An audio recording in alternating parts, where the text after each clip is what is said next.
Now, I don't know if I'm like everybody else, but when I first heard that this month's special event quest was going to be bringing back the lab event quests, we've had Modoc's lab, I think we had Sinister Labs once before as well, bringing back Mr. Sinister Labs.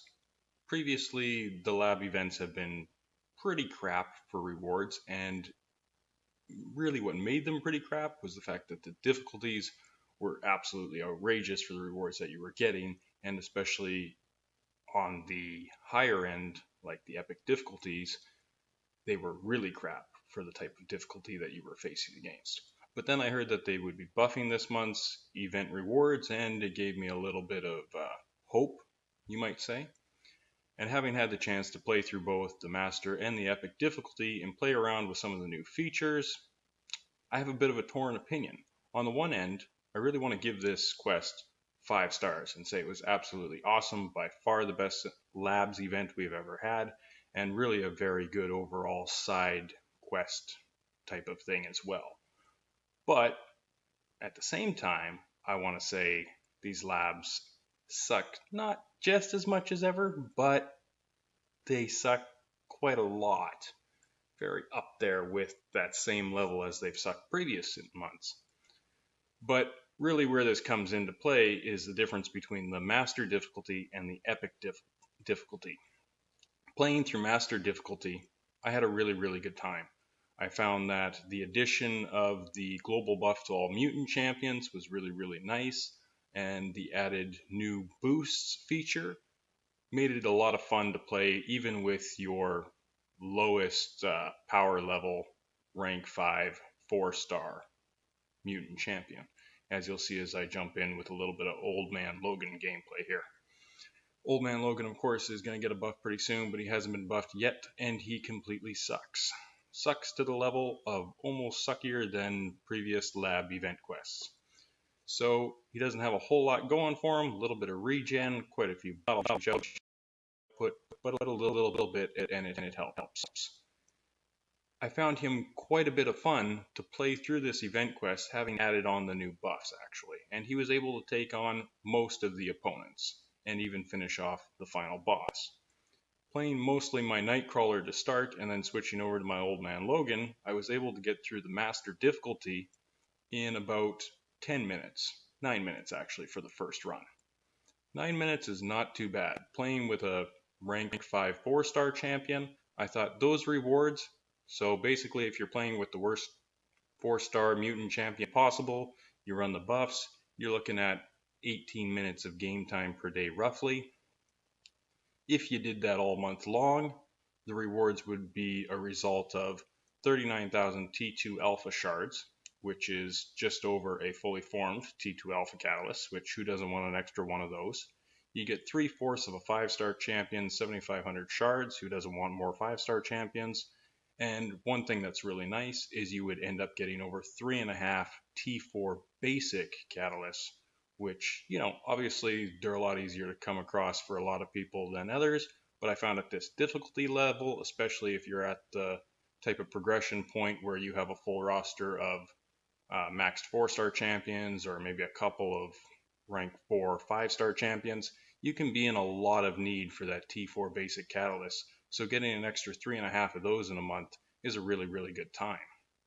And you can see the buffs having quite a nice effect on Old Man Logan, making a champion that I would normally never play in this event quite a bit of fun just to play around with and test.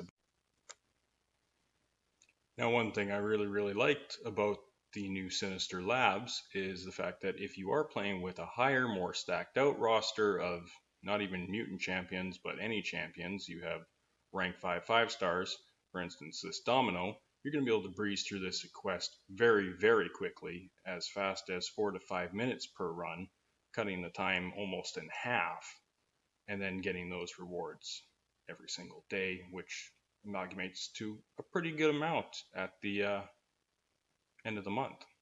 Very reasonable, even for somebody who has a full roster of 565. Now, where the fun kind of fell off for this event quest was when I thought, hey, Master went really, really well. Maybe for the rewards, Epic might be worth it too. Jumping into Epic difficulty, I wasn't too sure what to bring, but obviously mutants have a lot of advantage in this quest. So I thought, let's start things off with our Archangel and see how things go. I went into the first fight totally forgetting that Omega Red is poison immune, so obviously my 4-star Archangel was going to have a bit more of a problem, but I took Archangel in because he had the bleed vulnerability node on him, which I thought would make it a pretty good time. Again, totally forgot about the poison immunity, but managed to get him down pretty okay actually, and I was quite happy with the overall effect. But thinking about the epic rewards, if you were to run it every day, all month long, you would end up with 1200 6-star shards, which is essentially 1/10 of a fully formed 6-star. You would end up with 4500 T5 basic, which it's 65,000, which is again essentially 1/10 of a fully formed T5 basic. Those 4,500 shards, 1/10, I'm not too excited about it. Now you would end up with 10,500 5-star shards if you did this quest every single day, which is another fully formed 5-star crystal. Be a pretty good time. Who doesn't want some of that? But I found that the difficulty level and the amount of time invested into completing this quest was quite a bit longer. Even primarily running my 565 Iceman and 565 Domino, the total quest time for one path ended up being just under 14 minutes. A couple of fights that made things a little bit trickier and more annoying. There was nothing too bad, really. The glancing node made some fights take quite a bit longer, and I did use the re-roll effect to get different nodes on my opponents a couple of times. Not a lot, but obviously with those randomizers, there's a lot of random chance involved, and you can end up getting screwed over again and again and again, running out of randomizers, which I've had happen in previous lab event quests. And that's just a really annoying time. You run out, and then really it makes it impossible to end up doing this quest every single day, even if you do have full 565 champions and you're a really skilled player. There's going to be some days where the sun and the moon and the stars just doesn't line up for you the way you need to in order to do this quest itemless, or maybe even at all. Which means chances of you putting in the effort, doing that full, what's basically going to probably work out to 30 minutes a day of gameplay if you have a full roster of 565 champions, which obviously a lot of people do not. 30 minutes a day, every day, it's a very lengthy event quest, and chances are if you have the roster to be doing it every day, the rewards just aren't worth it.